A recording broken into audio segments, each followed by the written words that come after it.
I haven't done one of these in quite a while, so I had to reset my stuff up. Okay, live chat's in. All right, how we doing?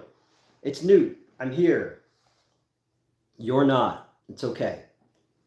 Haven't streamed in a hot minute. Move my tripod back so it's further away from my horrible face. Haven't streamed in a while. Been kind of busy. Oh, hello. How are you today? Somebody sent me something. I don't know who sent me that. How are you today? Haven't had a chance to stream in a while because of work and because of the movies and all that jazz. Yo, what's going on? But I was thinking about going next door to work and watching a movie, and then I was like, screw it. I'm gonna stay here and live stream and see what's up, see who's around. How's everybody been? I think the last time we live streamed in here was probably when Melissa was here. Maybe back in like January, maybe? I don't know. Got my Ottawa Senators Stanley Cup jersey on. Yeah, it's been a while. I haven't streamed in a while. Finishing editing a review. That's good. Yeah, because I haven't done shit. I've been so nice beard. I know. I get a shave. I haven't had a reason to. I've been at work every day, and today was my day off, and I was thinking about like getting myself all gussied up. But hey, what's up? How are you? Not much. Working on script notes today. How you doing, buddy? By the way, went to the Knicks game. All right, cool. I'm in 76ers territory, and they're a fucking embarrassment. I am going to a Flyers game next weekend, though. What's up, Newt? Working earlier today, working Saturday and Sunday this weekend. I got my first date. I've got what happened there? Whoa, hold on. Learning permit. Oh, cool, very cool, man. Saw Daredevil Born Again. It was awesome. Yeah, the first 2 episodes were great. I'm a huge Daredevil fan. Yeah, it has been a while. It's been a little too long. How am I? I'm all right. I'm busy. Just JK living, man. Today was my day off. Got laundry done, got dishes done, on Saturday the cat fucking created a mess with cat litter, but that's a whole other story. I told a friend of mine already. It just today just reading script notes and I was like, well, what am I gonna do tonight? I was gonna go next door and watch Paddington, but I was like, fuck it, I'll jump on a stream, see what's up, see what you guys are up to. I feel like I've been kind of letting the channel suffer a little bit just because I've been not with it of late. Hello, how are you? Now that I have a light and a tripod, it's like a whole different story. I don't have to have things propped up like when Mex was here up against a film can. I can't stick around to work. Oh, okay. And thank you for stopping in. Love you too. I love you more than you know. But no, just doing. Plus life happens. Yes, it does. It happens when you least expect it. I drive myself crazy. I worry too much about getting projects done and life stuff and people and all that, but it's all good in the hood, man. There's good things happening. There's good people around, and I've got Elvira, right? She doesn't care. She doesn't care about anything, just as long as I feed her. And if she just gets cat litter all over the back steps of my apartment. But yeah, man, I just wanted to check in and see how everybody was doing tonight. I got trying to get a shoot together. I turned in a script. Actually, I turned in 2 scripts. And I got pitched another really good one the other day by a producer friend of mine, and just trying to get myself into another writing spiel and get creating while there's downtime, because I'm still waiting to find out the results of my my driver's license situation. Did Mets ever have their wrestling debut? No. And if you haven't seen, I posted, well, it's on the Patreon because people are like, oh, you don't do any Patreon exclusive stuff.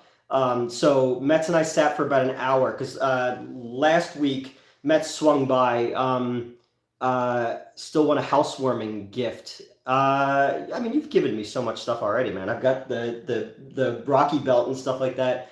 Yeah, no, Mets swung by last week because they were in the area, and I haven't seen Mets since November, probably. Yeah, the shoot in Delaware with Chris, you were there, was the last time I saw Mets. So they stopped by and we shot about an hour of just what's been going on in their life in the last few months and stuff like that, and about wrestling stuff. And that's on the Patreon, and you could watch that for as low as $1. It's an hour worth of entertainment.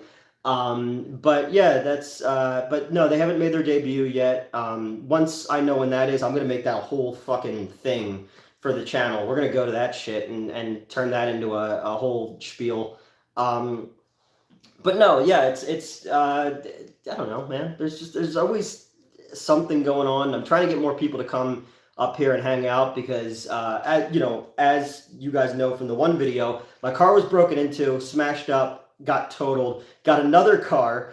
Once I got that car, I got a fucking ticket. When I got that ticket, it turned out that my license was suspended. Well, my registration was suspended because I failed to show up to court because I didn't know I had court because it got delivered to my old apartment, and my old landlord didn't bother to tell me that he had a bunch of my mail. So I wrote an appeal, and I had my buddy Brian's brother is a very, very highfalutin lawyer in Philadelphia, and he helped me with my appeal. But anyone who knows anything about government is it moves at its own. And now if I owed them money, it would move, at Jackrabbit's pace. But because I need an answer for something, it's not moving. It's like like molasses. But yeah, so I'm hoping to get that situated because the car that I paid for is just sitting at a lot not far from here. So yeah, and unfortunately, the answer that I got, and I'm not going to make this political, is the new administration is apparently punishing people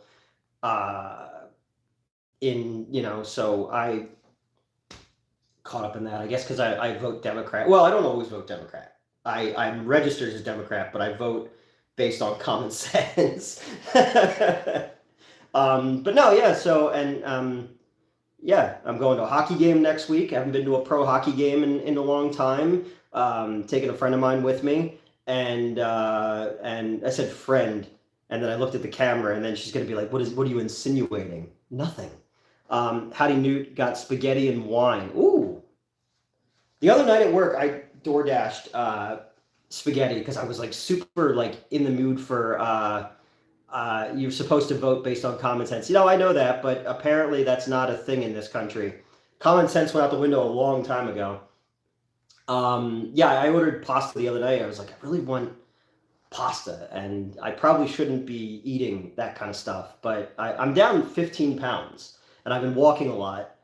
Today it was nice, like weather-wise, but like it was rainy and windy as shit. And then Saturday it was really nice all day, except it was super windy, and I was stuck at work from 9 a.m. to 9:30 p.m., so I don't really get to enjoy the weather. I'm just upstairs in my office with my face to the glass, like trying to suck up some photosynthesis. That's how that works, right? But yeah, how's everybody doing? I'm talking all. I'm not answering you guys questions and stuff like that. So ask away. I'm here. I'm not queer, but I'm willing to learn. What are you doing, Kat? There's like women in my life when they don't get the attention that they want. So how is everybody? How's everybody doing tonight? Let me go back and see if I missed anything. So the question is, how will Mets work Newt into the first match? Oh, geez, man. I've already asked Mets about that. Like, can I be like your valet or something like that? Can you talk about any new projects? Yeah, we got, I'm the executive producer of Ouija Slumber Party, which SRS Cinema just shot. They finished that yesterday. It's got Angel Bradford, Jessa Flux, Mel Heflin. They're all in it. And I last year at some point I had done a bunch of pitches for SRS based on some movie reviews that I had done with them, like Puppet Shark and stuff like that. So they were super interested in a couple of my scripts. But then the main entity that I work with is like, don't give away any more of our stuff. Hold on to all of it because we're going to be making 4 movies a year. But I came in as an executive producer and I gave them a significant amount of money to add some more resources to that movie, and they shot it the other day. We've talked a bit earlier in the day, but I hope you're doing well. But what we're really going to know is how much boobs is going to be in the new comics of your creation. I don't know. Whoever wants to show boobs can show boobs. There's boobs and blood. It's like peanut butter and chocolate, man. 2 good things that taste good together. I always write that stuff. But also the funny thing is my newest script that I turned in is shockingly more feminist than people expected. And that was kind of the funny thing was I think it caught people kind of off guard because I think people are under the assumption that I'm this like masochistic sexist for some reason. I don't know what gave them that idea. Yeah. Oh, hold on. Did you see the Haunted House of Pancakes movie coming out? I saw the poster for it. I literally said to a friend of mine the other day, I was like, that poster is fantastic. I finished writing another comic. That's awesome. I helped you with a comic that I can't wait to see finished. Let's see if I missed anybody else. So we get back to Ouija Slumber Party. I'm the executive producer of Schlock It All Films. Will be the producers on that one. I've got 2 other movies that I'm going to be producing for some people as well, just to kind of spread the seed a little bit of what we're going to be doing. Hello, stranger. Hey, what's going on, man? How's your car been? I was just talking about it. I got a car, then my license got suspended because of apparently missing a court date that I didn't know I had because the mail was delivered to my old apartment. So I appealed that, and that was probably like 2 months ago now, and I'm just waiting on an answer for it. And then I sent them, they needed me to send, did you say Ouija Slumber Party? Yes, I did, which is kind of funny because back in 2015, when I was working at the Anthony Wayne, a guy named Michael Ingram, he's a producer, he produced Saving Banksy, Wolf Cop 2, the Second Man from Earth movie. He had me write a script called Satan's Slumber Party. And it was going to be set at my theater, and it was going to be kind of like my version of Sorority Babes in a Slimeball Bolorama a little bit. And at one point, I did the title Ouija Slumber Party just to see if we can get it sold on that. And then I had the dude from the movie dumpster do another poster for me that said Ouija Slumber Party. So when Bonk and SRS Cinema started doing Ouija Slumber Party, that guy Michael, he's the one who tried to sue me because he had me rewrite Satan's Slumber Party as a wrestling movie, and I know nothing about wrestling, so I fell down the rabbit hole of watching like all of the Dark Side of the Ring, I think it's called, and like learning terms and stuff like that, and then writing a supernatural kind of Evil Dead wrestling thing for him. And then my buddy 8-Bit Eric is a big wrestler. He's a wrestler as well. So I had him kind of, hey, what's going on, Dendo? He got involved and all that kind of stuff. But then I wrote that slasher wrestling comic for Mark Polton, who I wrote Coney Waves with. And the guy Michael was just like, I'm going to fucking sue you. You wrote this other wrestling thing. Like, so apparently there can't be more than one wrestling horror thing, despite the fact that one is like a Terrifier type of thing about a slasher wrestling thing, and the other one is like an Evil Dead type of thing. Plus, not to mention the fact that since I'm known as the plagiarist guy, there's like 50 fucking million other wrestling horror movies out there. So, but yeah, so that dude went after the Ouija Slumber Party people, and that's what made me go, you know what, fuck it, I'm gonna put my money where my mouth is and get involved as an executive producer, and they finished shooting that the other day. So that's one that's in the can. I'd say we got about 35 minutes cut together of Amityville Pool Toy Massacre. I want to catch up on these guys. Let me see what I missed here. I'm just trying to. I just came in. Lisa's Jesus Court Appeal. Yeah, not much fun. Doing well. Stuck at work until 11 p.m. How have you been? You seem to be happier. Keep up the good work. Well, appearances can be deceiving. All right, red wine, spaghetti, and Italian sausage. All right, I like that. Hello, everyone. We got that. New season of Dark Side of the Ring ends is the end of the month. Okay, I haven't seen any of them since like season 2. There's a wrestling movie came called Dark Match on Shudder. Okay, so many wrestling gimmicks are all ripoffs. Yeah, and I just, but more so, I wanted to write the comic because it was he wanted to set it in the Echelon Mall where I met this guy. I used to have a comic book shop there called Hall of Heroes, and I wanted to write like 90s mall culture as a slasher book. And then that's the one that I think Metz was talking about. The original draft that they gave me was like super anti-trans. They wanted like a trans killer. Granted, I could go and look at like Dress to Kill or a million Italian giallo films that use the trans thing. But I was like, what if we switch it and give it this whole other connotation? So that way you're appeasing the those people who would be angry about trans people, and then those people who are logical, and then find a way to kind of counterbalance the entire thing and tell a story they didn't expect. So I remember giving that to Metz and being like, okay, what do you think of this? Because I was super fucking nervous about that. As much as I don't give a shit what people think, I do give a shit about the people who I love, what they think. And they were like, okay, this is really cool and different. So I was happy about that. But I have no idea whatever happened to that. I wrote it. They did a bunch of artwork for it. I saw some pages, and then nothing ever happened with it. So I don't know. And then the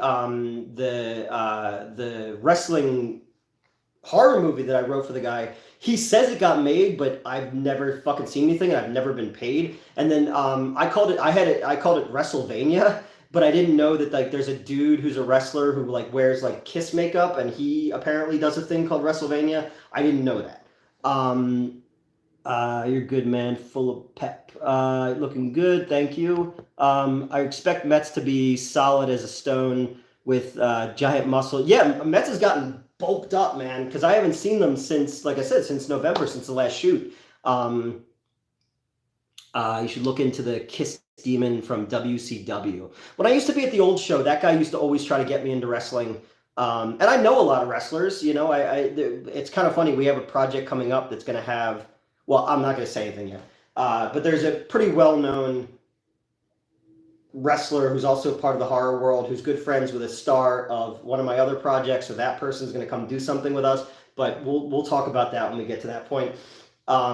So yeah, and again, I don't want to trample too much into that world because my ex-girlfriend dates a wrestler and they're all into that kind of shit. So it's whatever, The guy from the old show jerks off to cowboys and Indians fighting over buffalo. Interesting. I don't know anything about what they're doing. Are you going to Monster Mania in New Jersey? When is that? I know that we're going to be guests at the Allentown Comic-Con. I know that. And I'm going to probably be bringing a guest star with me or two, I think in June. Okay, maybe. I haven't cared much about wrestling since Macho Man, but I respect it. Well, I like Slim Jims. That's about as far as I go. I used to live across the street from Jimmy Superfly Snuka. I'm farted. Good for you, man. It's good. You got to get that out of here. March. Okay, well, I know we're doing the May NJ HorrorCon, and I think we're doing the August, May's in Maryland. Okay. We're doing one in May in Atlantic City, I think it is. I know we're going to do VHS Fest at the Mahoning Drive-In. We're going to have, I think that and Allentown. We'll be bringing out some guest stars, some bigger names, because the producer I'm working with is like, fuck it, let's cause a scene. So we're going to be doing a couple things. I want to get back into the con scene. Fallon was at the con last weekend. Obviously, Fallon's a way bigger fucking name than me, but she was saying all weekend that people were asking about us, and they were like asking about where the movie was and stuff like that. So it's cool that people at least know me, know what I'm doing, and I don't have to jerk off to Indians and cowboys, as you said. The stubble? No, I need to shave. I need to shave. I'm going. Did he promote Amityville? Did she? Yes, yeah, no, she did. She keeps asking me where the poster is. It's coming. We'll have the. Have a good one. Good night, man. We'll have the poster and the trailer out this month. That's a definite. And then we'll be announcing what the next project is. I got a bunch of notes today on Kung Fu Bikini Dinosaur Planet, which was a short that I did at the old channel.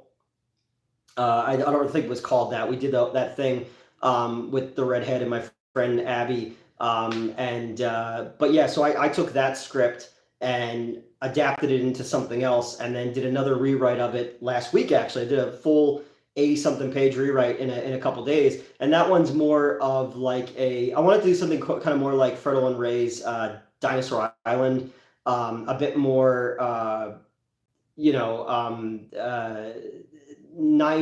80s, early 90s, late night Cinemax kind of thing, but to give it this kind of weird satirical feminist vibe to it. And I figure since we're gonna have to get guys in dinosaur heads, I can have a bunch of my friends, be it YouTube people or just friends of the show, do voices of some of the dinosaurs and stuff like that. I think it'd be kind of cool, and put some of my friends in bikinis with big science fiction guns. That's one of the two scripts that I'm working on right now. Let's see. Assuming the poster is just me in the center. Oh no, it's pop art. It's just you. You ever see like when like Japanese movie posters or like Polish movie posters where they're like this weird pop art? I was thinking about something like that, but it's just your face. What was my favorite movie of 2025 so far? The Monkey. I thought The Monkey was fucking wonderful, and I kind of want to see it again. Did you see Heart Eyes? No, I didn't. Fallon saw it. She said it was eh. Yeah, I didn't have a chance. If it doesn't play here, I am going to watch Mickey 17 tomorrow night. I booked an art house film, which my boss is already pissed off at me about, but I'm trying to do something different. You enjoyed it? No, it looked cool. I mean, the look of the killer was really cool. I was like, anytime you can see something, you're like, oh, I could see them making NECA toys of this. Yeah, Mickey 17 does look good. There's nothing else out right now. I loved Paddington 3. It was charming. Yeah, Monkey was great. I've never read the short. Obviously, I never learned how to read. But I love the gore. I love the quirkiness of it. Like I think I said in my review, it was like, did you see the McFarlane toys? No, I didn't. I was actually literally yesterday. I was on. I still need to see the Short Round movie. Yeah, me too. I heard it wasn't very good, but he's always great. I've always liked him. I was literally online yesterday. I just saw you were live. What's going on? Nothing. You didn't miss much. We need a Newt bobblehead. My ultimate dream ever is to be an action figure. If I could figure out a way to do something that can make me an action figure, that would be incredible. I remember when I used to date Christy, this is like 20-something years ago, she almost had an action figure made of me.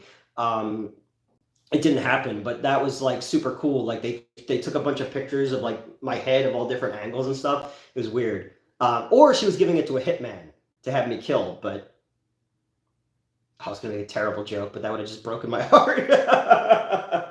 No, it'd be cool to have an action figure. That'd be dope. I was drawn into a comic book one, I was going to go grab it, but it's over there somewhere. For Velvet Rope, I'm drawn into that as a main character.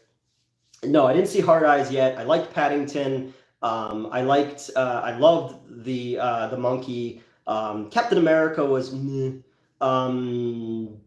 I've watched the first 2 episodes of Daredevil. I absolutely love them.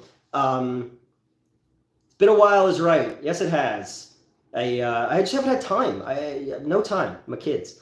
No, I more than anything, I just haven't had the will to stream.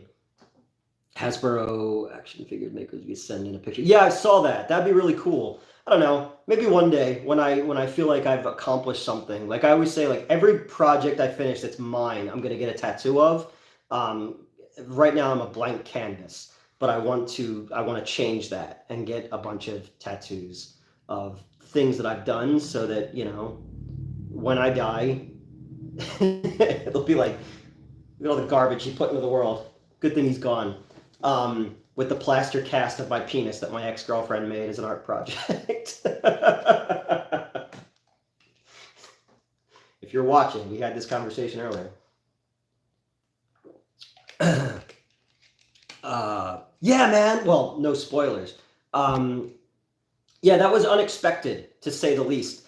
But I've really liked where this season's going, and obviously calling it Born Again obviously means something else. But you're taking off from the Frank Miller Born Again story, which is I think my favorite Daredevil story. But they kind of did a version of that in season 2 and season 3. With well, except for Nobu killed Elektra in season 2. That season 2 was perfect until you get to that. I didn't think that was earned. Great fight scene. Yeah, and it was interesting. Also, you could tell that Disney Plus has more money to spend on stuff than Netflix did, because especially a lot of those cityscape scenes where he's running and stuff look straight out of the comics, and I thought that was really cool. I like what they're doing. I like, the White Tiger stuff. I think is really cool. I didn't know that actor died. I love the chick who plays Karen Page. I've been a fan of her going back to True Blood. I think she's super hot, but clearly, I have a type. Yeah, I heard that because they added her and Foggy back into it. And apparently originally it was more of like a courtroom drama. But then there was a lot more Daredevil and Echo as well that they apparently cut out. So, opinion on Halloween 6. I've been asked that already. Halloween 6 is the first one that I ever saw in the movie theater. It's got Paul Rudd in it, Paul Stephen Rudd. I think it's always it's like Jason Goes to Hell. While it's not my favorite, it's always gonna have a special. And Freddy's Dead. They were the first that I saw in a theater, so I thought I was really fucking cool that I got to go see them on the big screens. So yeah, you should come to Indiana for Days of the Dead. Hey man, if I can get us into some more cons, I definitely would. I had to miss out on Acronomicon, which is in Ohio. They invited us back, but I had to miss out on that one just because of work and because of editing. And then we missed out on the Sherman Con, which is up at the Sherman Theater as well. No,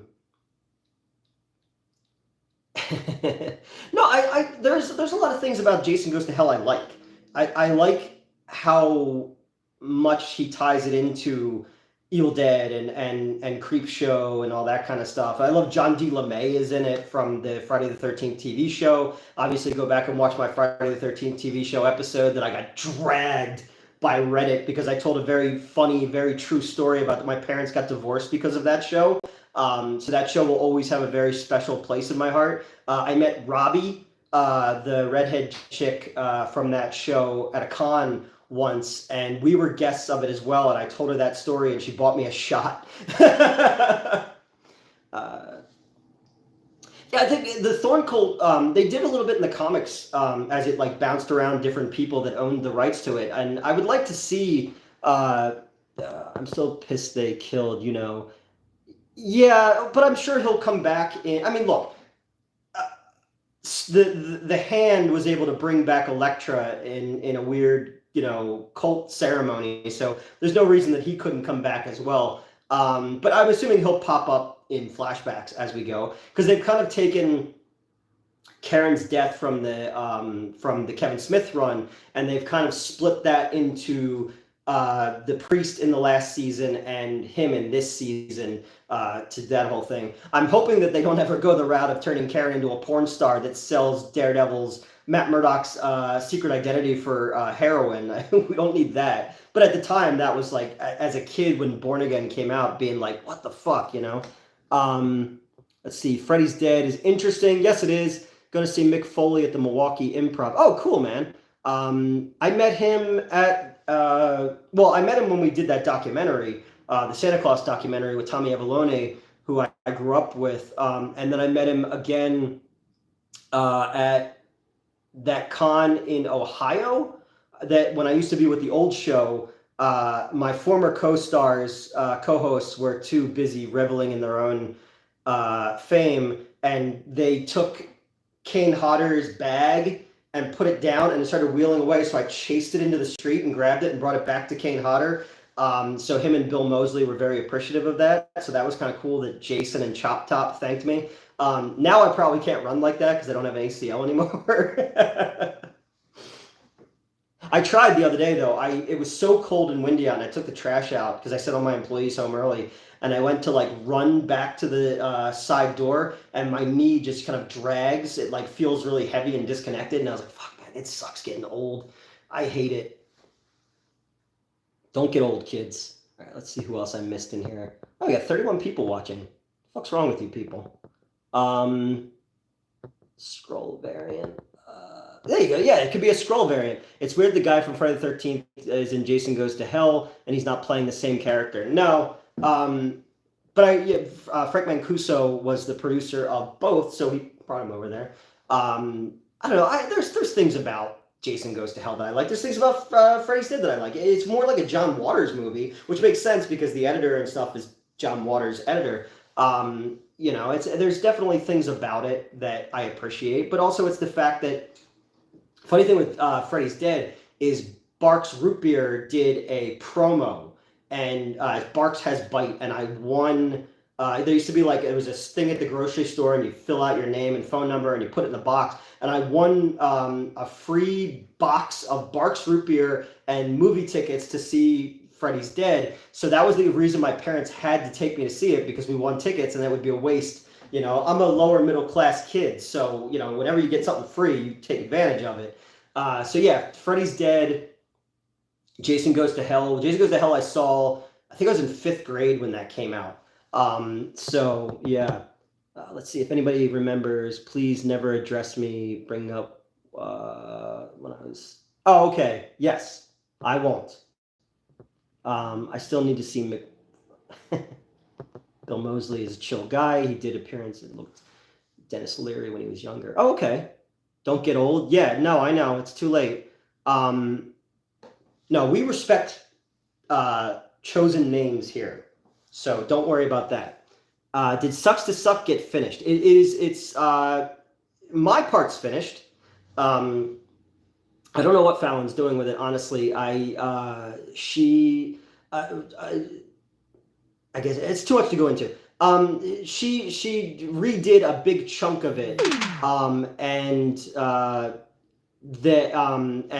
so my parts are in there, and I did a rewrite of some other stuff but I don't know where it is at this point. It's not really my it's not my project. I'm an actor in it and like a co-writer.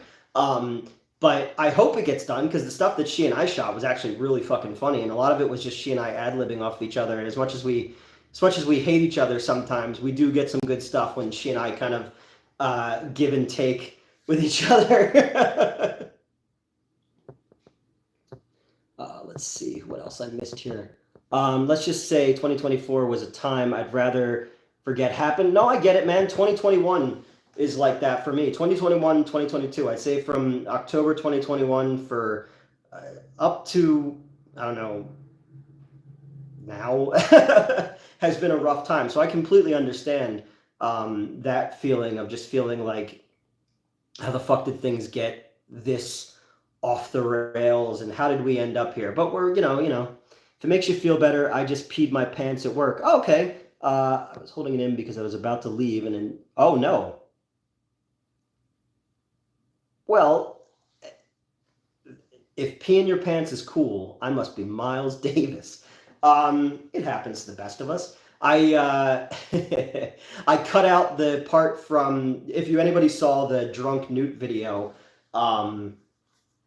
I cut out a big chunk where Mel was making fun of me because I almost literally peed my pants in her car on the way home because I fell asleep completely drunk, and she had to keep waking me up because I was like, oh, don't forget, I really got to pee, and then I didn't. So she was making fun of me about that, about like about being like a child that she had to, take care of. But I am a responsible adult. I'm a responsible adult man, and I deserve to be treated as such. But no, yeah, it's we're all moving in new directions and good directions, and hopefully Sucks to Suck comes out. I know that Scissors is coming out. No one's here. All right, well, but you told us, so, and we believe you and we trust you. Don't you miss the days when you just didn't have random unexplained body pains? Yeah, no, because, well, yeah, I'd say everything from like, I had cancer in 2004. So I'd say from like 2004 on, I've kind of had that. But then I look at like pictures of like 2007 when I had like pecs and six-pack abs, and I was like, fuck, dude. Or then like in 2021, after I got fired and had a complete and total nervous breakdown and everybody stopped talking to me, I lost like an insane amount of weight. And I remember when Race came out he came out from Arizona to the con, and I look at some of those pictures, I'm like, Jesus Christ, like I look like I'm dying in those because I stopped eating. All right, well, hey, it happens. It's mostly pee anyway, is what they say when they squirt. But everyone here is a safe space, and we all will keep your secret secret. Elvira, some dude in here pissed his pants. Let's all make fun of him.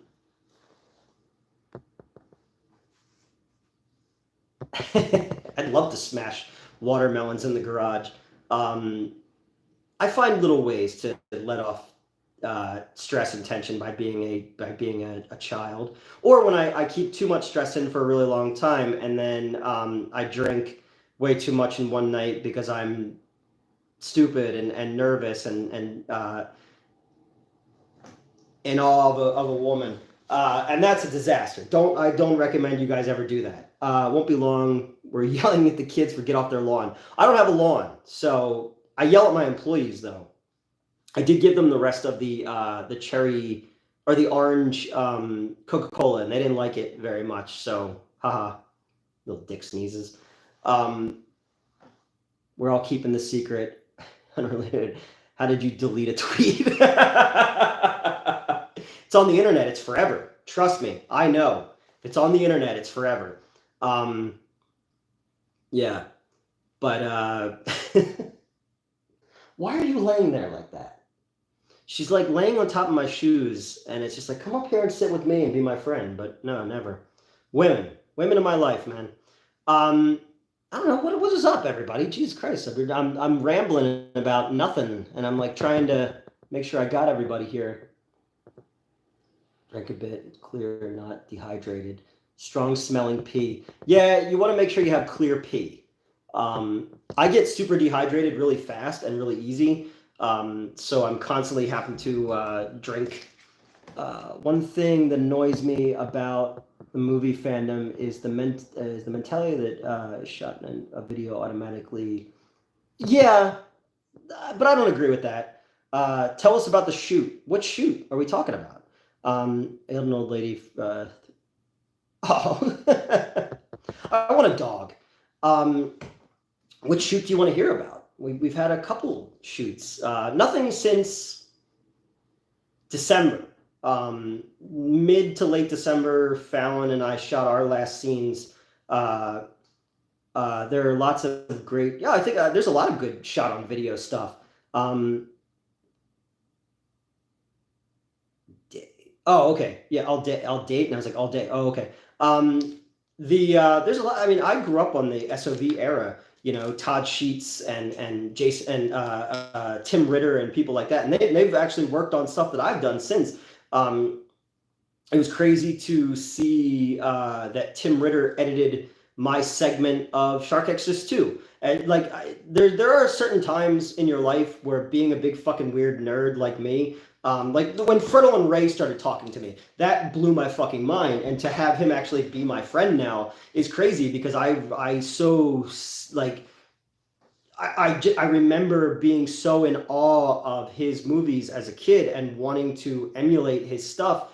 And then for him to even know who I am, let alone to text me, or Straw Whitman is another one who wrote like Fight for Your Life and produced like Hatchet. Like people like that are my friends, and that's super weird to me. But to have like, did something with Todd Sheets, I did something with Tim Ritter. Like if I would have gone back in time and told my younger self that, I think also my younger self would be like, shit, this is what we grew up to look like.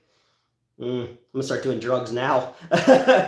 But yeah, it's cool to be a fan of that stuff, and then to get to, as horrible as social media is, it is cool that it can bring you together with people who you grew up admiring and who inspired you to get onto your path to creating. I don't know what the fuck I do that's creative, but so yeah, that's dope. That's one of those little things where like when things get really really shitty, I go like, oh wait, yeah, but I have done some cool shit. And it might not all be my shit, but it is cool shit. Let's see, what did I miss here?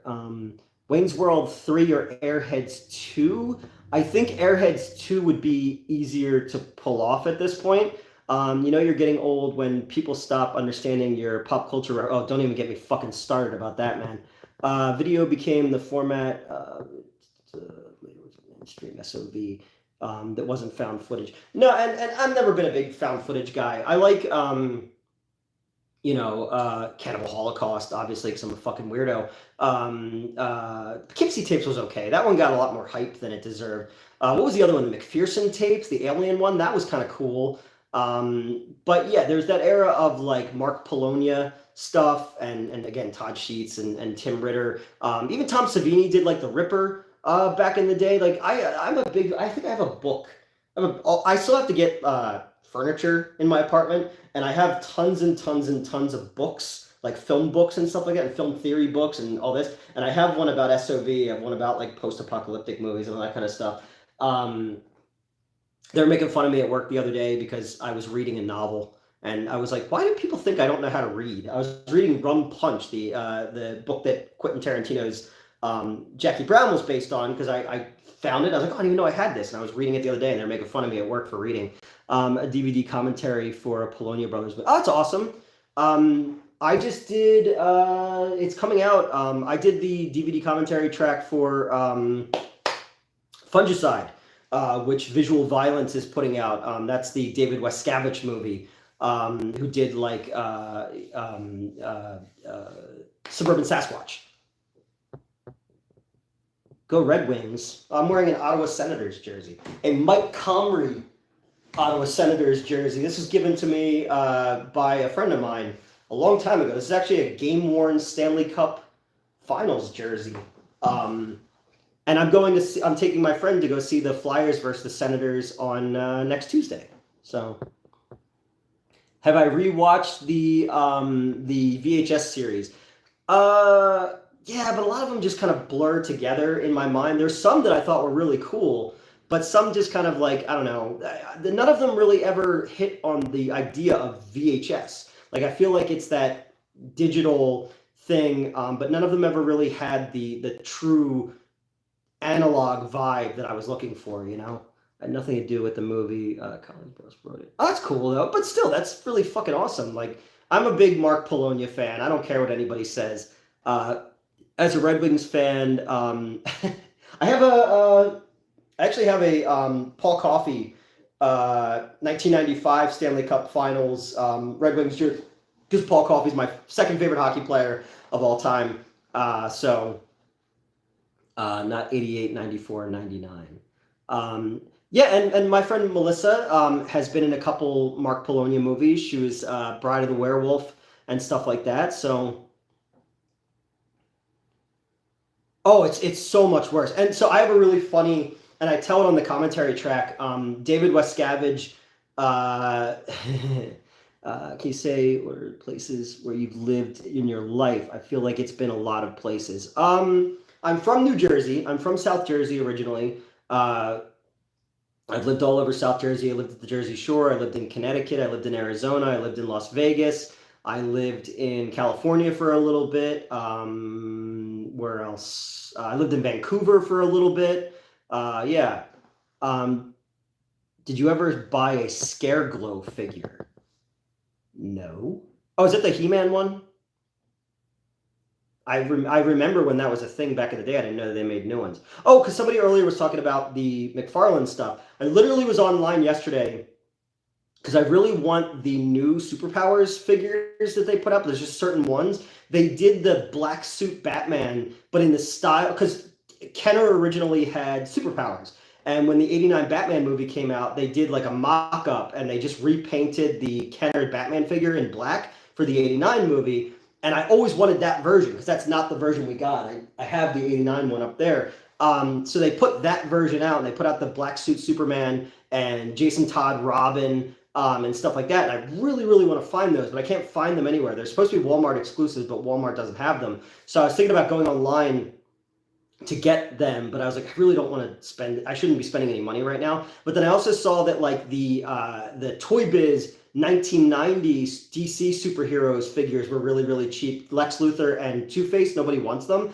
And I had those when I was a kid, and I loved them when I was a kid, and I lost them along the way. I kept a lot of my action figures. There's been a couple young ladies in my life who have made fun of my keeping my action figures out and putting them up on display. I'm not here to impress you, but yeah, I was thinking about getting the back of the toy. Yeah, the back of the Toy Bigs one. That like I wanted that figure, and then they put it out, and I can't find it anywhere. But I thought that would have been really fucking cool to have that. So that's like one of those ones that I when I finally like pay all my bills and feel confident enough, I'll indulge and buy myself toys because I'm a loser. Yo, Brace? I was literally just talking about you. We were just talking about you a couple minutes ago. Yeah, there they were. But that was a big figure line because remember how Jordan came with like a water pump in his back and you could squirt it out of his ring. And the Riddler was a really shitty figure. It came with just a bunch of riddles, but it was like the stuff that would have been in Laffy Taffy. And then nobody wanted the Lex Luthor figure because he was just a dude in a business suit. I love the Superpowers figure where he had the battle armor on. That's my favorite one, but they're really expensive. We talking toys. Yeah, we're talking toys right now. But we were talking about you a little bit earlier. We were talking about the con you came out to in AC. Do you like Godsmack, the band? Is that the stand alone? I think that's that. I don't know. I'm old. But yeah, no. We were talking about DC Comics toys. Yes, the band. Okay, yeah. If that's the I Stand Alone band, then I know that song because it was at the end of like the Scorpion King. Was that one? Wasn't their album cover like a sunflower or something like that? I don't know. I'm an old man and don't know much about anything anymore. My brain is rotted with herpes and syphilis. But yeah, no, we were talking about action figures. Diamond Select toys were going out of business, and I made.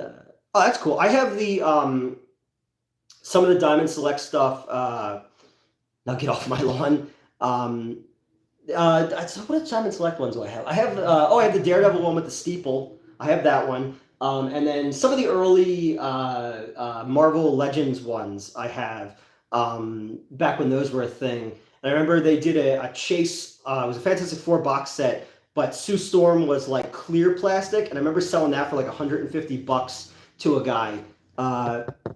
Godsmack and Drowning Pool. Yeah. They used to do those ads, didn't they? Three Doors Down did that as well. Show us the jersey. It's an Ottawa Senator.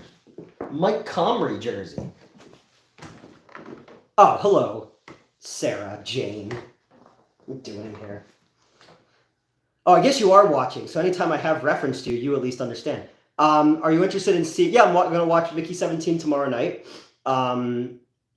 I figured you would be watching, so I threw a hockey jersey on, honestly, because I'm very transparent. I want the Batman Super Friends. Yeah, I saw that yesterday. The Super Friends figures look really fucking cool. Need to cut back on my collection. It's getting out of control.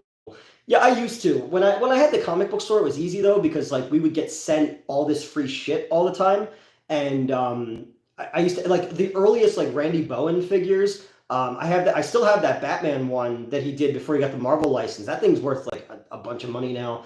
And it's in a box because I don't have any furniture to put things on right now, like displays and stuff. So some of the stuff is on top of my fridge. I have my Ben Affleck Daredevil bobblehead up there, and then the Namor, the Submariner one. But they used to send us a bunch of that stuff. I have the big Daredevil up on the cross one that they did. I think it was a Diamond Select one.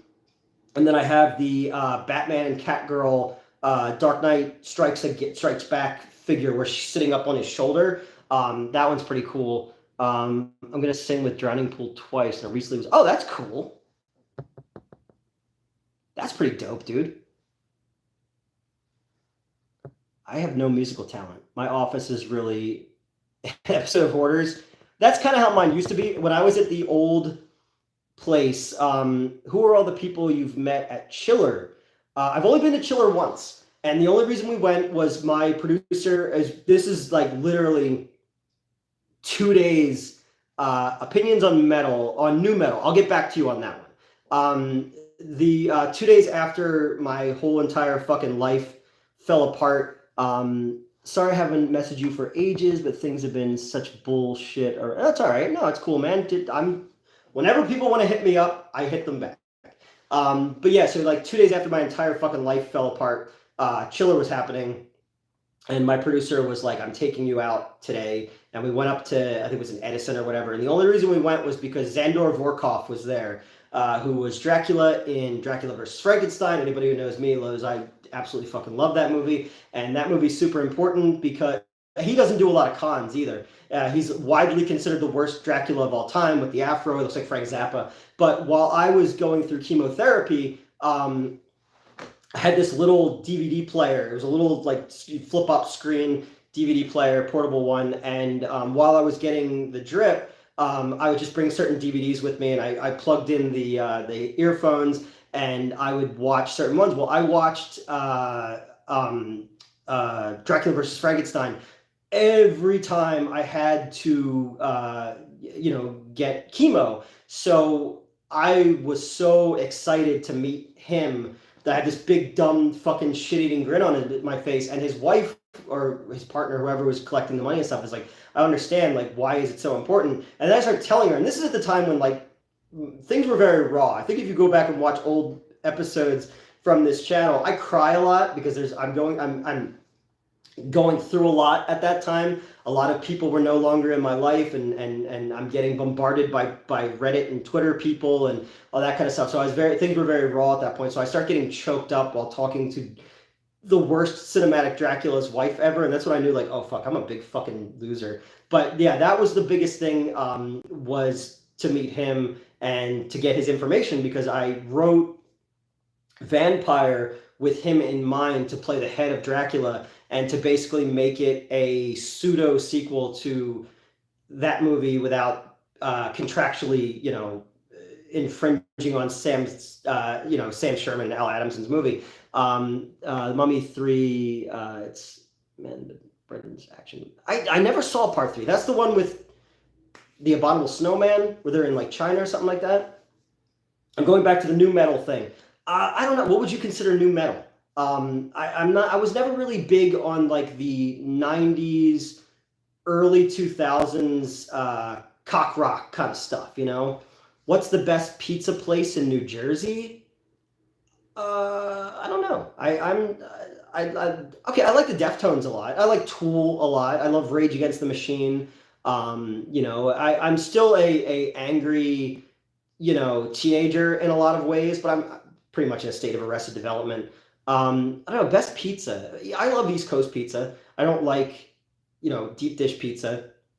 My favorite's actually down the Jersey Shore. On the boardwalk, they have Preps Pizza and Mac and Mankos. They're my two favorite.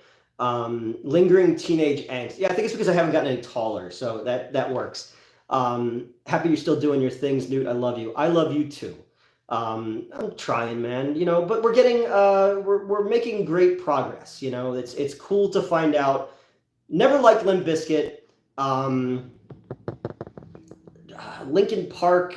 Every time I think of Linkin Park, I just think about the Transformers movies. Slipknot, but I liked Stone Sour, which was the spin-off thing. Drowning Pool, I know of, but I probably couldn't.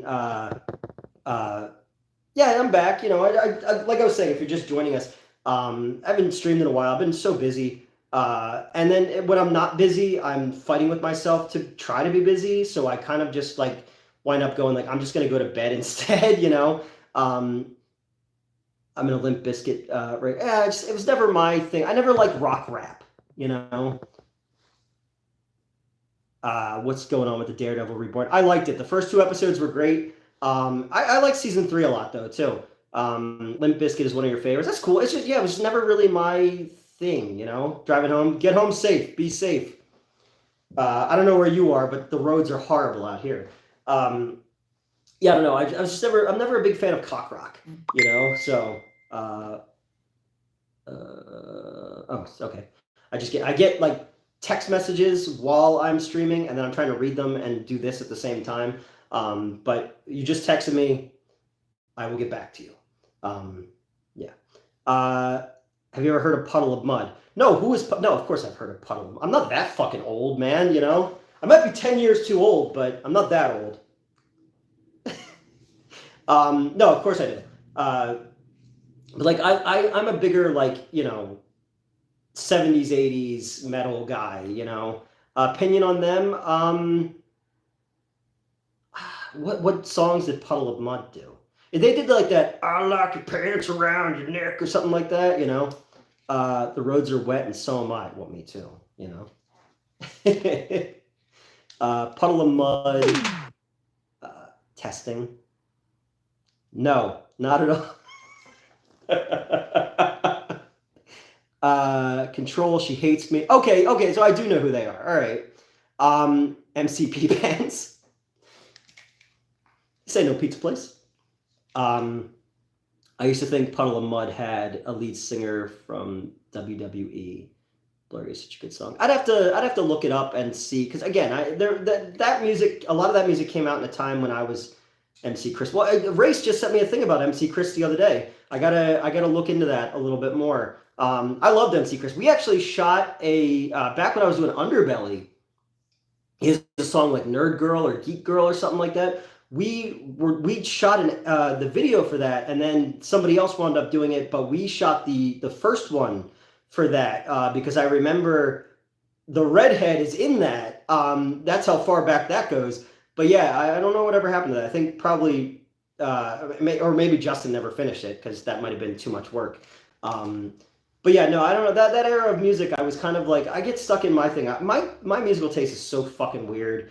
I'm so all over the place. Hi, Elvira. How are you? Can I help you with something? No. Yep. Say hello to the people, and then I'll let you down. Say hello to the people. Why do you hate me? When no one's here, you're my best friend. You're like every other woman in my life. As long as it's behind closed doors. No, you know. I mean, look at the Ramones. The Ramones knew fucking 3 chords and made a whole career out of it, and they fucking rock. You know.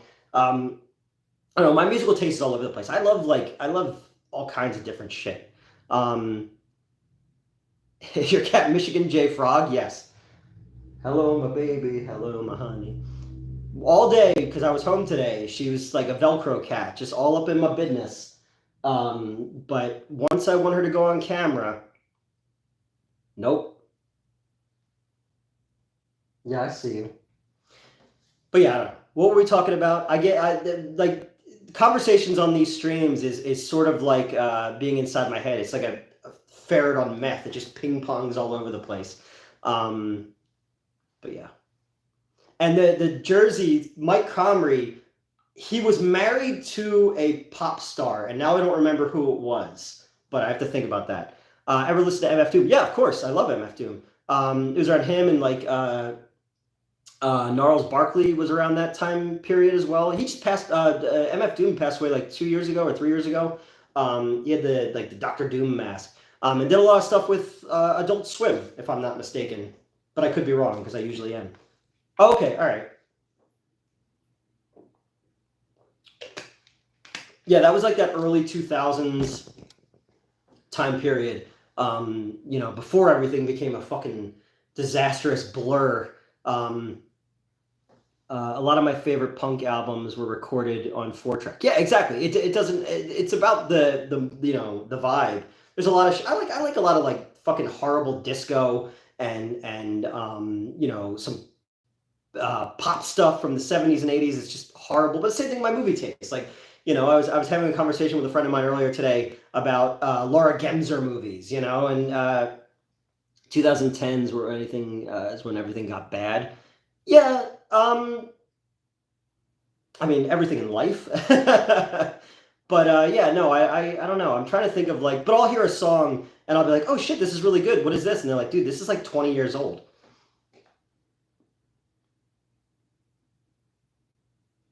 Oh, okay.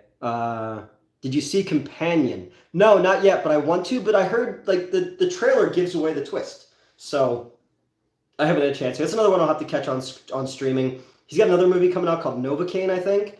Um, Kind of bummed out that I can't be excited about the new Superman movie. Me either. I'm gonna see it obviously because I love the character, but I'm forever. I'm a Snyder bro, and I'm forever going to be I don't know. I'm forever going to be bummed out that we never got a continuation of that because again, Henry Cavill I think was perfect. I think where we were going with Justice League, where that was going to go into, was going to kind of be the Superman that everybody loved. I just literally rewatched the Snyder Cut not too long ago. I'm just reveling in that movie and just being like, God damn, like I miss when movies like looked like they had weight to them. Because you watch Captain America recently. I watched Captain America recently. It's like everything just feels weightless. And all the DC movies anyway now it's like they're just everything is too candy colored. I like when but I'm different. I grew up in the era of Frank Miller and John Byrne and Perez and Alan Moore and people like that when like the superheroes were taken more seriously. They were gods. Have you ever seen Miracle Beach? Yeah, of course. They've been in hush hush meetings. I mean, it would be cool to see him do something. If I ever got Ben Affleck to come back as Batman and give me a Dark Knight Returns or a Death in the Family movie, fucking strap a rocket pack to my back and send me to heaven, man. That'd be fucking cool. But I posted on Instagram the other day. As much as people hate on Jared Leto's Joker, when he says we can explain why you sent a boy wonder to do a man's job, I remember we were in the basement in the conference room at the old channel watching the Snyder Cut before we shot the review for the old channel, and I remember getting goosebumps when he said that and just being like, that's the coldest fucking line ever said in a comic book movie. And I don't care what anybody says, that gave me chills, given to being someone who grew up. My parents let me call the 900 number to kill Jason Todd. So I grew up in that perfect era of more complex, darker superheroes without going into the Image era where everything just became bullets and buckles. So there's a different time of mythology to excessive force, basically, which is I always said I was going to do I wanted to write a comic book that was a parody of 90s comic books in a woke era. Like the team tries to get back together and they're called Excessive Force, but with a bunch of X's, like a 90s comic book. I had come up with a whole bunch of characters for that one. I had a character called Scrimshaw, which was like an Inuit like Punisher type character, and he scrimshaws his body for every kill. But now we live in an era where he's found peace and he's just super anti-violence, but they have him on this team. And then I had a guy called Dial Up that was like a 90s dial-up kind of version of like Iron Man almost, but he hasn't worn the outfit since the 90s. So the first time he puts it on and the display comes up, it's all pop-up ads, so he gets killed instantly. And then I had a guy who was Rad Brad that used he used like the slap bracelets as handcuffs, and he had exploding pogs and rollerblades and Zumba pants. But now he's like fat and has to go to conventions, and he has a comb over. I came up with this whole fucking fun thing that'll never get made because I have creative constipation is what I was calling it. Let's see. What's up? Haven't seen you anything here for a long time. Yeah, I haven't been streaming in a while, but I hope to. I didn't dislike the Snyderverse. Cavill and Affleck were the goats. Just not your cup of tea. Yeah, no, I get it, and I just want them to be taken seriously. You know, you go. It's so weird to look at like the older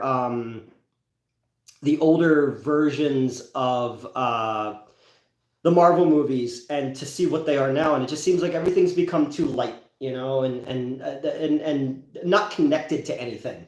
You know, it's the first Iron Man is still fantastic. All three Guardians of the Galaxy movies I absolutely love. I especially the third one made me cry in the theater. It was like a galactic version of We Three, and We Three is my favorite graphic novel of all time. I remember going back to the comic book store, standing behind the counter when that came out, and we were in a dead mall and just bawling my eyes out behind the counter reading that. You're running to get to the store for beer? Yeah, you can send me some stuff, you know. Stupid things like xenophobia and jingoism. Yeah, and that's the cool thing about, and that's why I think that eventually people are going to come back around to Batman versus Superman and the director's cut and see it for what it is. It's bloated, and would I have done certain things differently? Yes, but it's asking very interesting questions. And it's dissecting the idea of heroism and immigration and you know, Bruce Wayne in that is essentially an Ayn Rand character. You know, he's the fucking fountainhead. You know, but and people will scoff at the Martha scene, but literally like go to the old channel and listen to our commentary track of Man of Steel if you're a Patreon subscriber.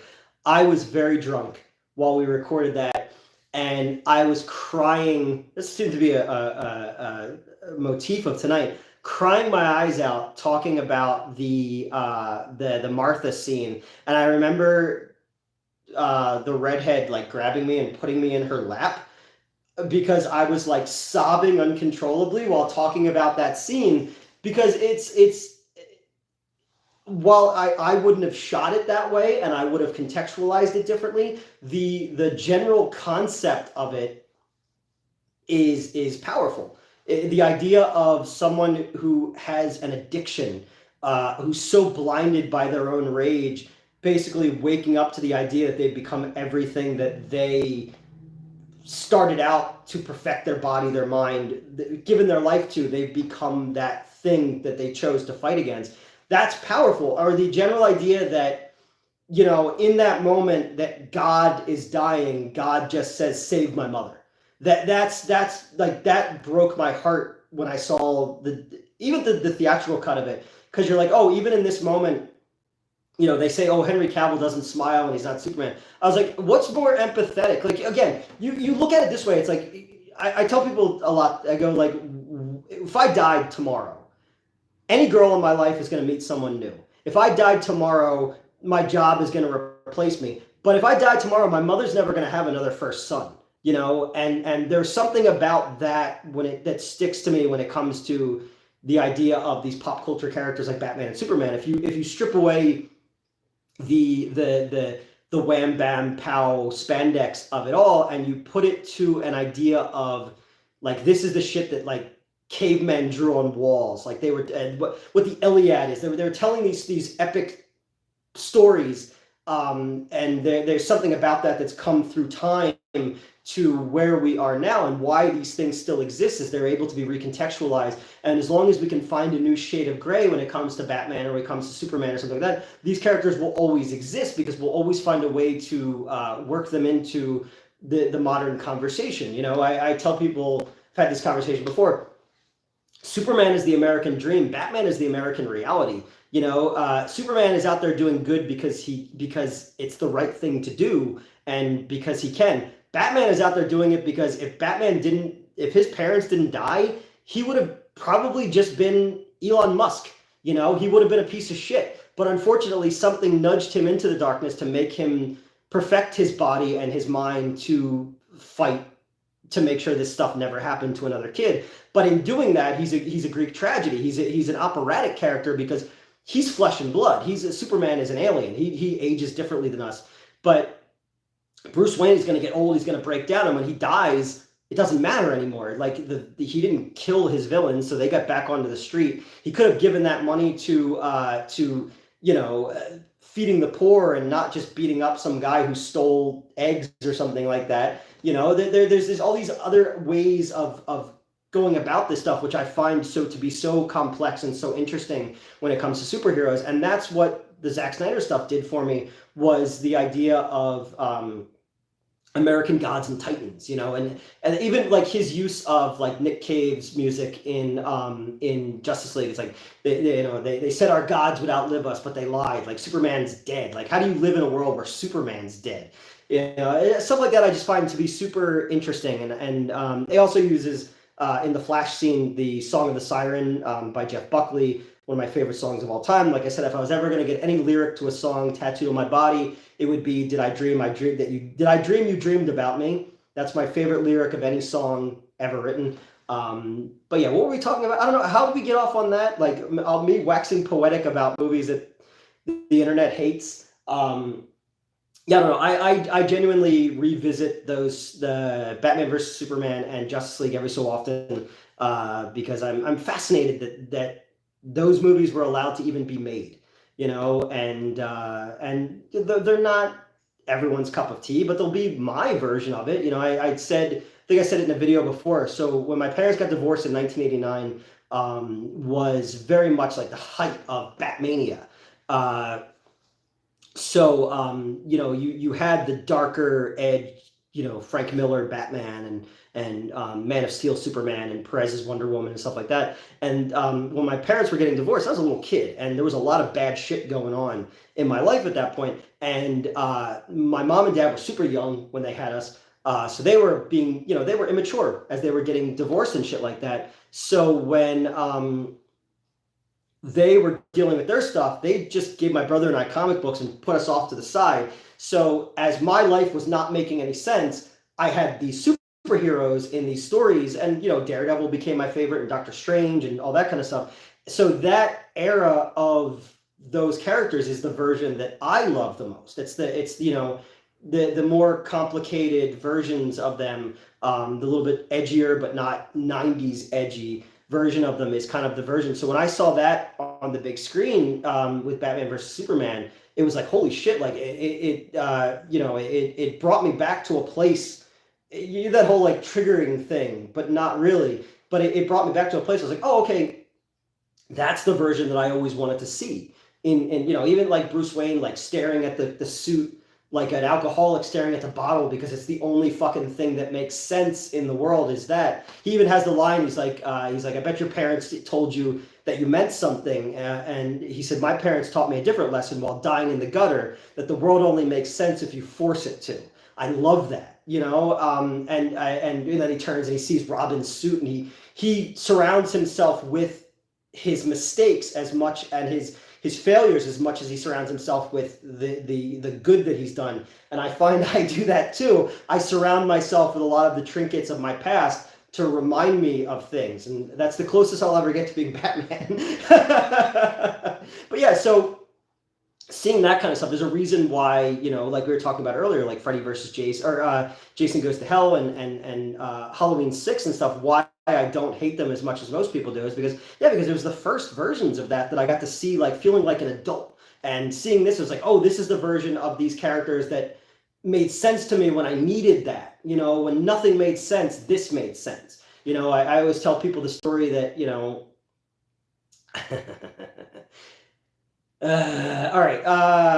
Do I tell this story? No, I'm not going to. I'm not going to tell the story. Haven't read comics in a couple of years. No, I haven't either. I've been kind of out of it for a while. But you know, there's things I pick up every so often. I've liked the absolutes that they're doing, or I think they're called, with like the big Superman or the big Batman, and Superman was a teenager on Krypton, so he at least remembers Krypton. I think that's a cool idea as well. But yeah, no, I've been out of comics for a long time, and I want to get back into it.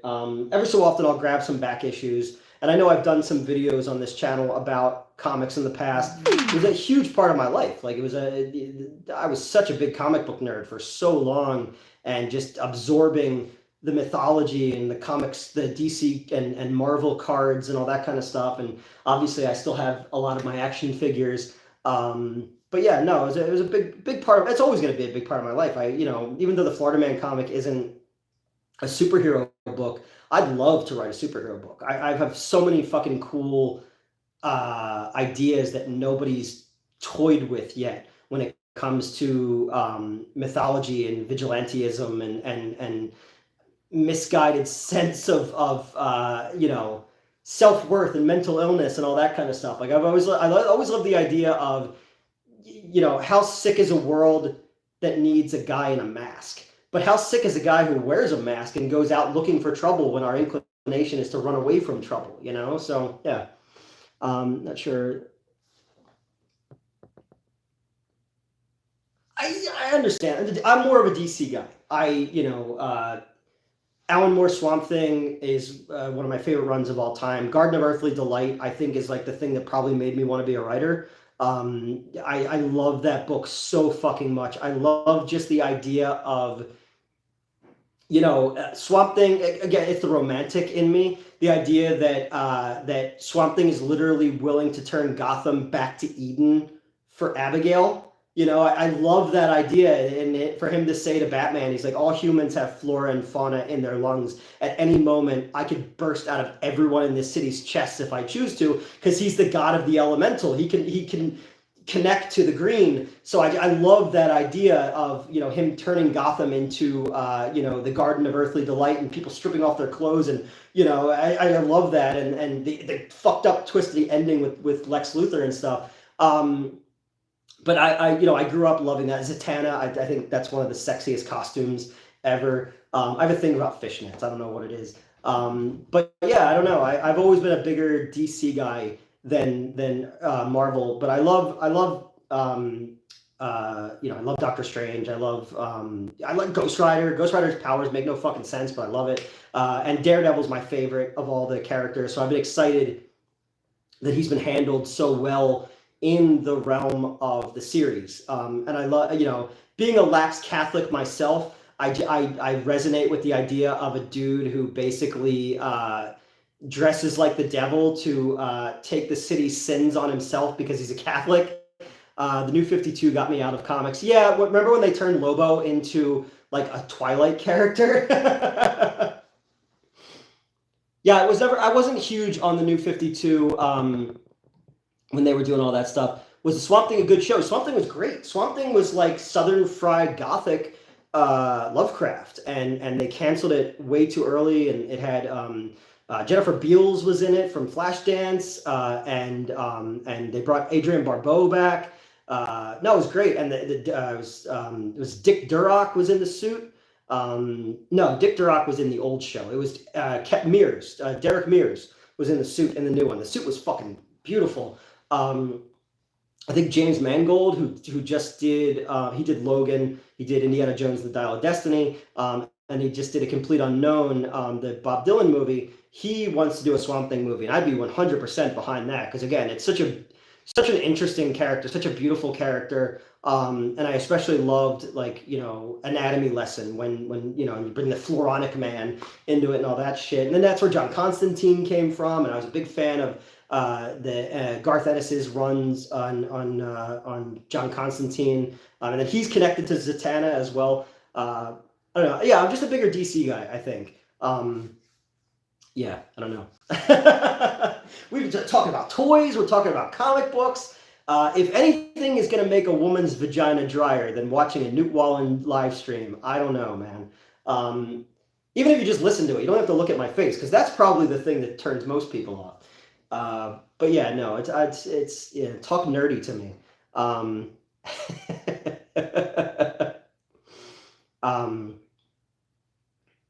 Yeah, I don't know. Let's see. Lost my entire comic book collection, everything I owned. Oh shit! I'm sorry.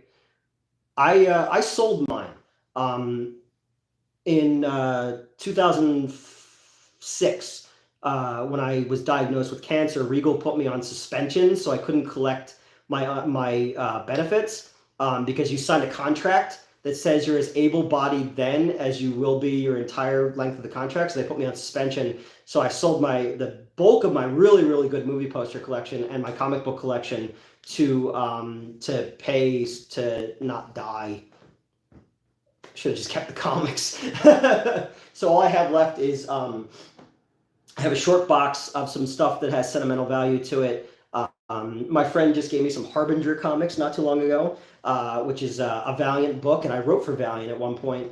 But they did like Exo Manowar and Solar Man and stuff like that. Robot Fighter, Magnus Robot Fighter. They were always in the back of like Wizard magazine when I was a kid. Now when I walk into a comic book store, it's just overwhelming. There's just I don't know what's going on anymore in most comics, so I just kind of like go, oh, this looks cool, and then I'm like, I don't know what's going on anymore. Is Nightcrawler still Mystique's kid? What's happening? Is Juggernaut still Charles's brother? I don't know. Is Damian Wayne still Bruce Wayne's kid? Is he alive? Didn't he die at one point? Didn't Johnny Storm die at one point? Is Barry Allen back? Is Hal Jordan still the Green Lantern? What's happening anymore? I get lost. Every once in a while I felt old Valiant gold covers and stuff in the dollar bin. Yeah, no, Valiant had some cool shit. Valiant, I think, like maybe less than a decade ago, got bought by like a billionaire from like Dubai, and they were going to try to turn it into like a movie franchise, because they made Bloodshot, but the problem with Bloodshot was they gave away the twist to the movie in the trailer, and it took you like 5 years of reading the comic to get to that. And I was like, oh, that's kind of lame. So nothing ever happened with it. But it would have been kind of cool to see like Solar and Exo Manowar and Magnus Robot Fighter as movies, and Harbinger as well, like my friend gave me. And I don't know. I get very nostalgic for Valiant and Now Comics and Star Comics, like the stuff that I used to get when I was a kid. Versions of the older characters: Connor Hawke, Green Lantern, Kyle Rayner, Ben Reilly. No, I always thought Spider-Man in a sweatshirt was stupid.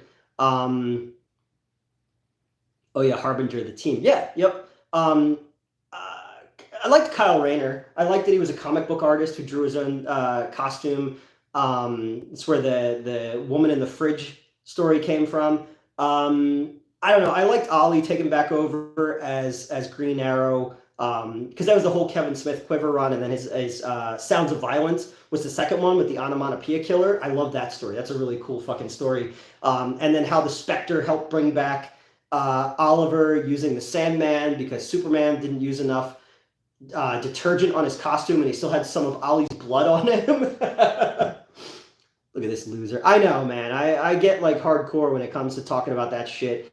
But yeah, that was the stuff that like I loved when I was a kid. Like, 7-Eleven used to sell comic books still, and there used to be a spinner rack. Like, I want to buy one eventually, but they're super expensive. I want a comic book spinner rack that's the Hey Kids comics, like the old metal ones, but they're like, every time I see them, they're like really, really expensive. When I lived in South Jersey, at my old apartment, there was a drugstore around the corner. It was like a mom and pop Korean-owned drugstore. They were going out of business. They had one, and it even had like Spider-Man and Archie, heads on the thing. And the lady was like, "Yeah, $100, you can have it right now." But I had no way of getting it at that time. I had no way of getting it home, so I had to pass up on it.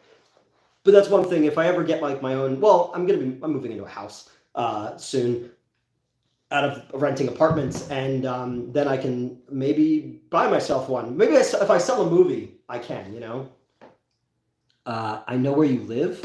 Uh-oh. That's not good. It wouldn't be very hard to learn where I live, And if you're going to come kill me, make it fucking quick, man. I've suffered enough. But yeah, no, I'm a loser. Talking about comic books and 1990 Kenner toys. It's me. Do you know who I am? I'm sure I do. I don't know. I can't see very well from here. What's happening? Happy Wednesday. I'm getting your niece to bed. That's good. Playing with action figures and showing her the ending of American Werewolf in London again. David, I love you. I love the ending of that movie. It's fucking great. That's an awesome movie. I think if you've never seen American Werewolf in London, you need to go watch American Werewolf in London right now. I rewatched King Kong the other night. I think I was just telling somebody about that. The 33 version and the Peter Jackson version. And I said, if you just cut the Heart of Darkness shit out of Peter Jackson's one, it would be so much better. But that just like every time we go to the kid, the dancing kid from that other movie, it just kind of goes off the rails. But yeah, I'm a big fan of that movie. I just love King Kong in general. One of the best monsters. Cassidy. Oh, the stalker in your live. Okay. My assistant is apparently watching. Shouldn't you be at work? Are you working right now? Am I paying you to be watching my live stream? Look out the window and make sure you're not standing out there like fucking Michael Myers between the bed sheets. You know where I live. Yes, you do. You can see my apartment from your house. How are you doing? I tried to order you a Revenge of the Sith poster out of my personal account, by the way, because they're putting out, I think it's like the 20th anniversary or something of You're with Trent. I wouldn't be going around telling people that. Trent is my favorite employee, but that's not saying very much. You were out there earlier. That's not creepy at all. See why I keep all my shades down? And because I walk around completely naked. And, you know, Cassidy has a boyfriend, and I don't want her to think that we're filming the Anaconda sequel up here. She's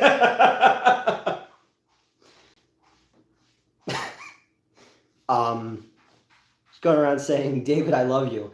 Yeah, I probably wouldn't show her Toxic Avenger, or show her the part with the bike and say, this is where you stay out of the street. I saw that at way too young an age too. Toxic Avenger, I Spit on Your Grave, I saw it. Cannibal Holocaust, I saw it at a really young age. You guys might as well just, Cassidy and Trent might as well, you just come over and join the live the live stream.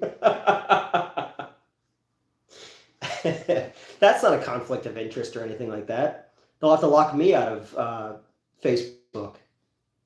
There's an inside joke for you that 3 people in here would understand. I'm going to sign off soon anyway. I just kind of came on for a little bit just to kind of check up with everybody and ramble incoherently like a crazy person to anyone who will listen. Trauma Films changed everything for me. No, me too. I distinctly remember the very first time I ever saw The Toxic Avenger, very first time I ever saw Combat Shock, the very first time you're working. Good, somebody has to be. I'll be in tomorrow morning because I have an autism school in the morning I have to run Paddington for. Combat Shock and Rabid Grannies, stuff like that. Like seeing that way too early because my parents. I'm 43 years old. I grew up in the VHS era where like the parents were asleep at the wheel, and the video store we went to, the owner was just like, oh yeah, whatever, rent whatever you want, What's going on, everybody? Hope you're well. Hey, what's going on, Roy? Been a while. Just hanging out, live streaming because I haven't live streamed in a while, and just wanted to kind of catch up with everybody and see what's going on. But yeah, we used to rent from a place called B&C Video, and it was within bike riding distance of my house, and we would just get whatever cool covers were there, and so that led to like Ghoulies because it has a monster popping out of a toilet, to I Spit on Your Grave, to Cannibal Holocaust, to whatever. Like we would rent everything that we possibly could. And my parents told the owner that we were allowed to, as long as it wasn't porn. So yeah, but I still saw porn at way too young an age as well. And it's funny, there's a dude, one of my favorite channels on YouTube is Barefoot and Independent. And he does a thing called Squeaky Clean Adult Films, where he takes 70s, 80s, 90s porno movies and then cuts them down to be G or PG rated. And he showed The Taste of Money, which is the very first porn movie I ever saw in my entire, like real porn movie I ever saw in my entire life. So it was kind of funny because he found me through the video I did on Wave Productions. You went to high school with that guy? Oh, that's cool. He's awesome. He's very supportive of all my shit, and I'm very supportive of all his shit. He's doing Side Boob Massacre, I think is the movie he's making right now. But he's super fucking cool. And anybody who's a fan of wave productions is okay in my book. Me too. I remember watching Maximum Overdrive when you were 3 or 4. Yeah, I saw RoboCop way too young. I remember walking into the kitchen and my mom and my aunt were drinking coffee and me saying, "Bitches leave." So yeah, that went over well. No, no, no, it was a different time. But now it's like you used to have to hunt for movies. You know, we used to have to call video stores in other towns. And that's how I saw Face of Death for the first time. I think I did a video on that on here where we rode our bikes like 2 towns fucking over and paid like a drunk guy in a 7-Eleven parking lot to go in and rent Face of Death for us. Okay, that's cool. No, I'm glad he's a good dude. I mean, he seems like a good dude too. He's always been a good dude to me. So I'm a big fan of that stuff. So if you get a chance, go check out Barefoot and Independent. Because I was tasked with writing a movie about a retro porn star in a horror comedy action setting. So I always like just watching the such a loser. Wow, Cassidy, thanks. I like watching like the story portions of it and kind of nailing the context of the acting and the pacing and all that kind of stuff. The really funny concept. Any Mets? Yeah, if you go to hearing about Face of Death existing back in the late '80s, early '90s terrified me. No, I mean it was go back and watch my video on it, and I tell my story about my fucking Stranger Things like adventure to find it because it was like it's weird that now we live in an era where it's at your fingertips. You know, you can see you've seen it, okay, but it's like now you could type it into Google and find it. But back in the day, we had to hear about it from somebody who heard about it from somebody. And because we didn't know quite what it was, it's built that mystique in your head. So I remember when we got the tape finally, like before I pressed play on the VCR, what do you think of John Cena's heel turn? What does Mets think? I only heard about it the other day. I don't really watch wrestling. I did spend a day with John Cena one time. I did think it was funny that they had him like go out with a bunch of like handicapped kids because he's like the Make-A-Wish King guy. But yeah, I don't know. And Mets is good. Mets was here the other day, actually, last week, actually. It was a big deal to see it back in the day. Yeah, it was. It was weird too because like we thought you always build it up bigger than it is in your head, and from what we made up in our heads was way scarier and more realistic than what was actually on that tape. And you finally see the tape, you're like, oh, okay, Dr. Francis P. Gross. Oh, all right, I get it. You know, there is some real shit in there, but for the most part, it was all made by special effects guys. So it's almost like the 1980s version of like a P.T. Barnum exhibit. It's like their Fiji Mermaid. Like you pay for this thing that they make out to be huge, and then when you finally see it, you see how the seams, you know, you see the ones and zeros of the Matrix, and you go, you got me. Okay, I get it. But then you have like the Traces of Death movies, and I had no interest in that. A, I don't like thrash metal, and B, I don't need to see like real people dying. I've seen 3 dead bodies in my life. I'm good, you know. What's more disturbing to you, Salò or a Serbian film? Salò is far more disturbing because Salò has real world connotation to it. Serbian film is gross for the sake of being gross. Like, oh, he's gonna fuck a baby and a dead body and stuff like that. It's like, okay, it's shock for the sake of shock. Whereas Salò is based on the Marquis de Sade as well. I almost said Marquis de Suede, which is the character in the gay porno movie that I saw, the Gay Racula, which you can also find a video of me telling that story. But yeah, and then it's the idea of a totalitarian government trying to, make people conform to this context of taking away shame and the shit eating and all that kind of stuff. And then the way it ends with the 2 guys dancing with each other is just haunting. Like that movie is fucking haunting more than anything. And it's a good like litmus test to show people that and just be like, what do you think of that? And then be like, you know, if they haven't already run screaming, to kind of have the conversation about what it means, because yes, it is shocking, but there is some subtext there. It isn't just like text. Like Salò or like a Serbian film is. Same thing with like Martyrs is kind of like that as well, you know. Seen any other Pasolini movies? Yeah, and there's actually he was murdered because Willem Dafoe played him in that movie. And it's funny for being, he was an atheist, but he made one of the few movies that the Vatican cherishes. But yeah, he was murdered, and they said it was because he was a pedophile. But then also people have said it was because he was speaking a little bit too much truth to power in Italy, and there's conflicting stories on that. He's an interesting director. It's that whole era. I fell into like him and like Tito Brass and people like that. Like those kind of directors. We were talking earlier. I was talking earlier to a friend of mine about Joe D'Amato movies and stuff like that. Oh, because Laura Gemser. I was thinking about Black Emanuelle. I was writing something, and I was thinking about the Black Emanuelle series, and then that led into the Monkey's good. Yeah, I like the Monkey a lot. If you haven't had a chance to see it yet, it's fun. It's definitely worth seeing with friends. What a weird tonal shift from from Pasolini to Osgood Perkins. No, it was fun. It was definitely good. But yeah, I got into the. I was talking about Joe D'Amato and Laura Gemser, and it led me into talking about Porno Holocaust for some odd reason. And the theme song to Erotic Nights of the Living Dead used to be my ringtone back in the day. It's like a jaunty little song. Now it's Funky Fanfare, the Grindhouse thing, because I was waxing poetic the other day about the difference of seeing a movie on 35 millimeter, because there's a theater that just reopened near me. I didn't see The Brutalist yet. I didn't see a lot of the Oscar movies this year. I didn't see Amora, but I wanted to. As a sex worker myself. Yo, what's going on, Game Days Reviews?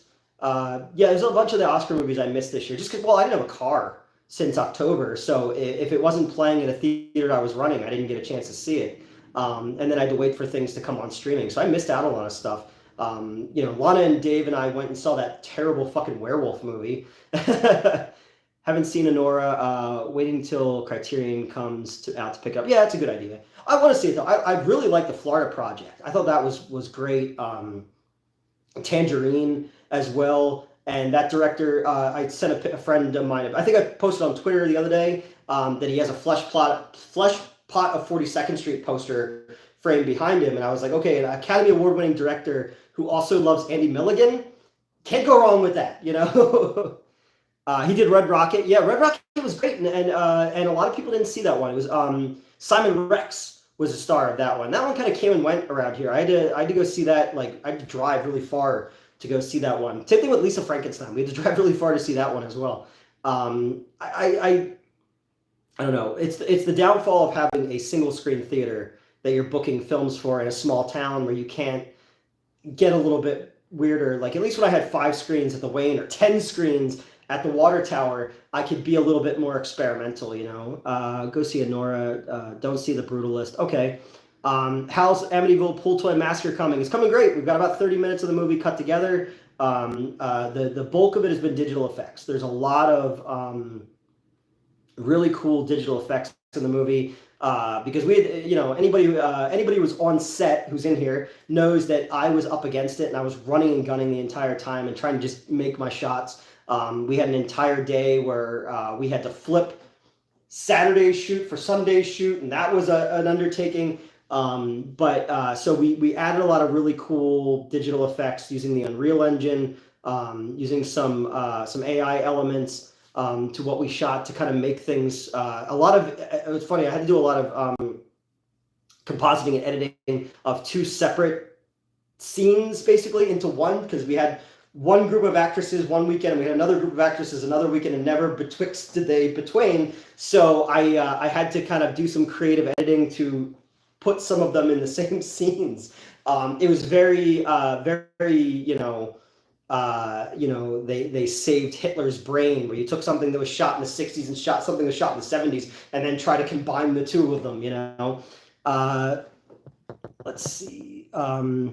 What does the Tariffs B-movie exploitation movie get made? We should do that. The Tariff movie. Well, it's like anybody who does after Cocaine Bear came out, and then they waited too long to do the Raccoon and stuff like that. It's over at that point. I thought AI was a no-no for filmmakers. No, not like using like AI, but like using like some plugins and stuff like that are pre-made plugins to help. I call it AI. I don't know.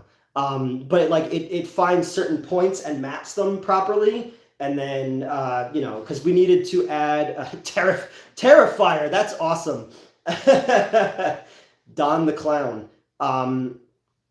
But yeah, no, we didn't have enough fog because it rained on certain nights or it was too windy. So I had to use like AI points to kind of make the fog waft properly and then to create backgrounds behind people. And then, some mocap stuff we had to do. There's a lot more went into this movie than people think. But no, I didn't. I already got yelled at once today for using AI. Jeez.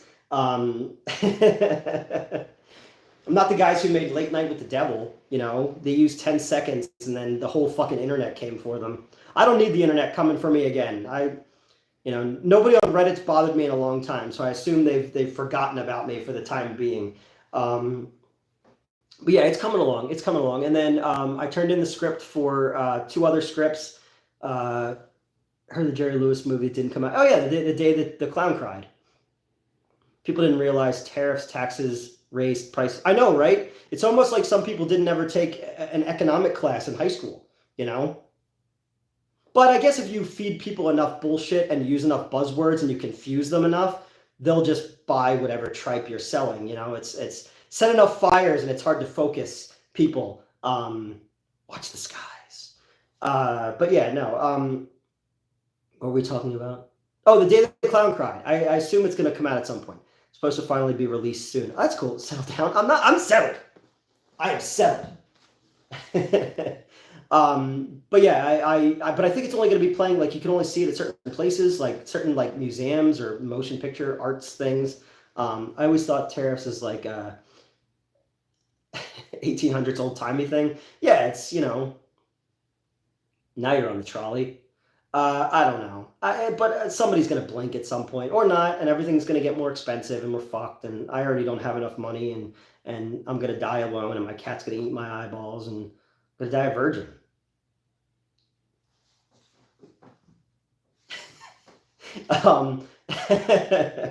But yeah, so that movie's coming along. The next 2 hopefully are coming along. The comic is coming along. We're gonna be doing 4 movies a year. Things are finally moving. Thus, living in Mexico. I plan to visit Mexico. I want my friend to come with me to visit in Mexico. Once I told her where you live, she was like, "Oh, okay, I'll go there." I was like, "Wow, racist."